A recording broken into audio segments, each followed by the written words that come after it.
it's Anastasia from Natura Illustrata. In today's YouTube video, I will show you how to sketch natural subjects outdoors quickly and what art supplies you need to have to do that. I will show you the possibilities of such a simple art supply as a pencil and will show you how you can use it in your creative practice.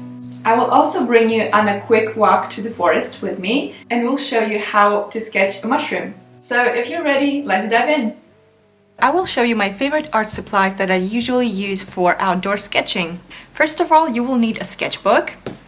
There are a variety of sketchbooks to choose from, depending on the size you like or the quality of paper. My favorite one is this sketchbook.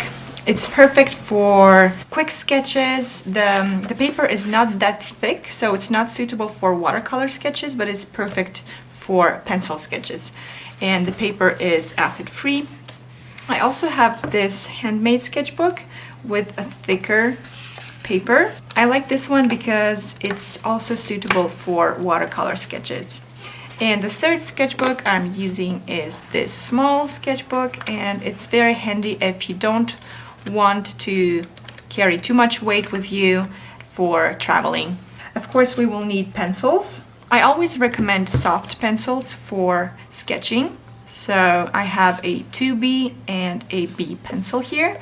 B means that the pencil is soft and H means that the pencil is hard. So depending on the number you see here, it indicates the softness of the pencil. So 2B is a pretty soft pencil, but it can go up to 9B, I think, which is a very, very soft pencil. Soft pencil means that you need less pressure to obtain a dark line. For example, I have a hard pencil here, an H pencil, and I will show you the difference between these two. So I will make a line here with my hard pencil without executing too much pressure, and I will make the line with a soft pencil with the same amount of pressure. And I hope you see that, but this line on the right, made with a B pencil, it's actually 2B, is much darker than the one I made with H pencil. So that's the difference basically. So it's much easier to create dark lines with a soft pencil, and I recommend it for sketching because this way it's easier to create color graduations and it's perfect for quick sketches, especially if you sketch outdoors. And I will show you the color graduation I can do with H pencil. So from no pressure to a strong pressure, and this is the maximum of color I can obtain from this pencil. And I will do the same with 2B to show you the difference.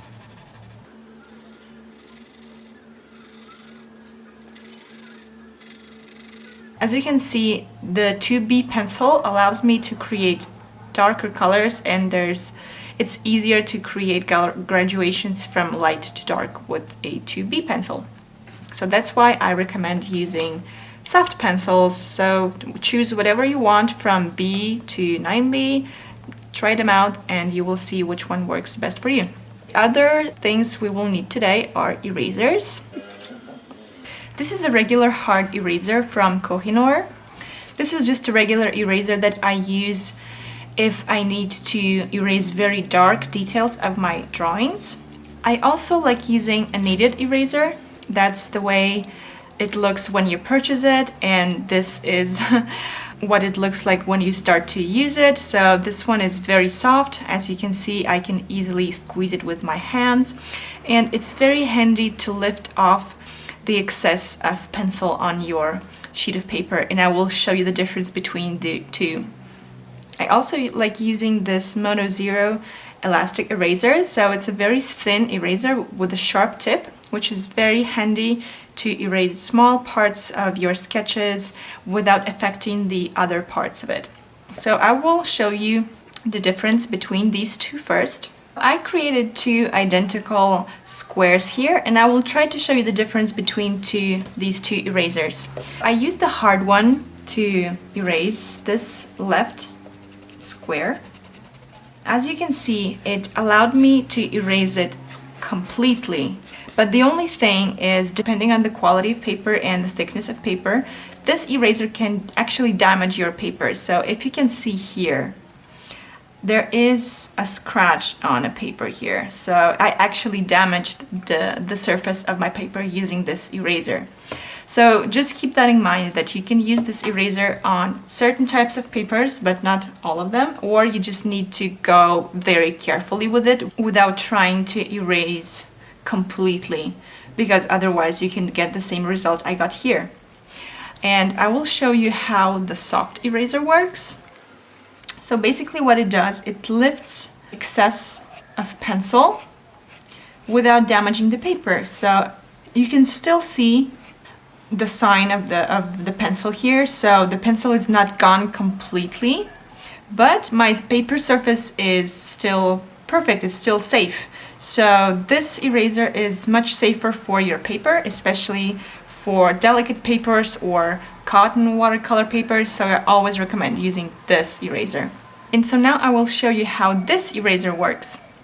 I will make some vertical lines, and let's say I want to erase just one of them.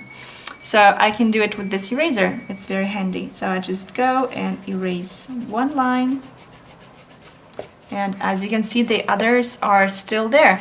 And this eraser is pretty soft, so it does not damage my paper surface, and it's perfect for adjusting some fine details on your drawings. So that's all about erasers. The other thing I like to use are pencil sharpeners. I prefer using these instead of cutters because these are very handy and very small, so I can carry these in my backpack, and when I need, I just sharpen my pencil using these. So that's it. That's all the art supplies we need for sketching. And now I will show you some quick exercises and a few examples of my own work to show you some tips and tricks on quick sketching. Pencil is a very versatile medium, and you can use it to create lots of textures, lots of different effects. It's all you need for sketching outdoors. Especially if you're just starting out, this is the most affordable medium you can ever work with. So the base of the sketching are lines, of course, and depending on the size of the lines and the thickness of the lines, you can get different effects. So you can create very long, thin lines, you can create short lines, and you can use these different textures for different parts of your drawings. You can also use this kind of grids. As you can see, when you create this grid, automatically this part of your drawing will become darker. And then depending on the distance between the strokes, you can have a more airy effect, like here, or you can have a darker look by putting lots of strokes one near the other. Other things you can do are textures. You can create grid textures, which are very common for mushrooms. You can create dots. For example, I will show you how I use this method in my work. Just by making lots and lots and lots of dots, you can create very interesting textures. You can imitate sand by using this. It's a very handy thing. I will show you a couple of examples now. So this is one of the sketches that I made in the forest a few days ago. This is the mushroom that I made this sketch from live. So I had the real subject near, and I studied it to find different textures on it and just tried to understand the structure of the mushroom. And these are all the textures that I used here on this mushroom. So you can find this texture here on the cap of the mushroom and a little bit here on the stem. This kind of a grid texture is here on the stem of the mushroom, and it's actually very typical for these bolete mushrooms. I have one more sketch here where I made this texture even more obvious. So just like I showed before, this texture is very easy to create. You just make lots of shapes, one near the other, and you vary them a little bit in shape. And don't forget that the shapes on the sides of the stem will be smaller because there is a perspective effect. So you need to keep that in mind when you draw. And basically that's the way you create this texture. Very easy. You can also see that in this illustration I used lots of lines, so especially long lines. So this is a very easy way of darkening an area instantly. For example, let's say I want to darken this area now. So the only thing I need to do is just make these strokes. As you can see, I create short strokes and I place them very close one to another, and as you can see, this area became darker instantly. So basically that's how you darken the areas of your drawing. And let's say if I want to darken this little area here, if I want to accentuate the shadow casted by the cap of the mushroom, all I can do is just add more strokes. In this case, I'm creating this grid here to make it even darker. And as you can see, I've instantly darkened these areas here. So very easy. And let's get back to the other mushroom, but first I wanted to show you this part here. I didn't have a lot of time to make this one. I achieved this sketch in about 10 minutes. So to imitate mud and some little pieces of grass attached to the mushroom, I did this texture by randomly moving my pencil. I will show it to you here. So by creating something like this, so very random strokes, kind of nervous movements with your hand. So I created this here and it gave me an effect of something spontaneous.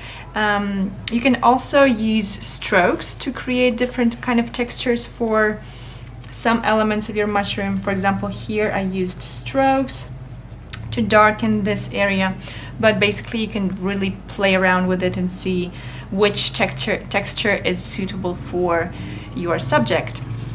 I also wanted to show you this sketch here. So this is a different type of mushroom, and what I used here are mainly lines and just a few textures. One of the textures I used here is these squares or circle texture, and basically it's very easy to do it. So you just do a lot of little shapes, little squares, little circles, some irregular shapes, and depending on how you place them, you can create different effects, so by varying their shape and their placement. Also, I wanted to imitate these gills here on these mushrooms, and it's very easy because with a pencil you can just make these lines, and don't forget to follow the shape of your mushrooms. So for example, the shape of the gills, the movement of the gills, and the same thing on the cap. If I want to darken some areas of the mushroom, I always follow the natural movement of the cap, like you can see here or even here. I always observe my subject and try to understand what's the movement and where my strokes should go. That's it. So depending on how much time you have, you can make a quick sketch, so something like this, where I don't have lots of details and I just briefly showed where the shadow is and just a few textures. Or you can make something more complex if you have more time, like this mushroom, and here you can really play with color graduation. So I have areas that are very light, almost white, like here, and I can go up to a very, very dark colors, the darkest I can go for this stem area to imitate and show mud. I showed you a couple of examples here, and don't forget to get creative when you sketch. It's very easy. You can just sketch any subject you want, just pick a leaf or an acorn or a mushroom in the forest and just play around with it. You can look at it from different perspectives, from different angles, and just try to sketch it on your piece of paper and play around with textures and with graduations.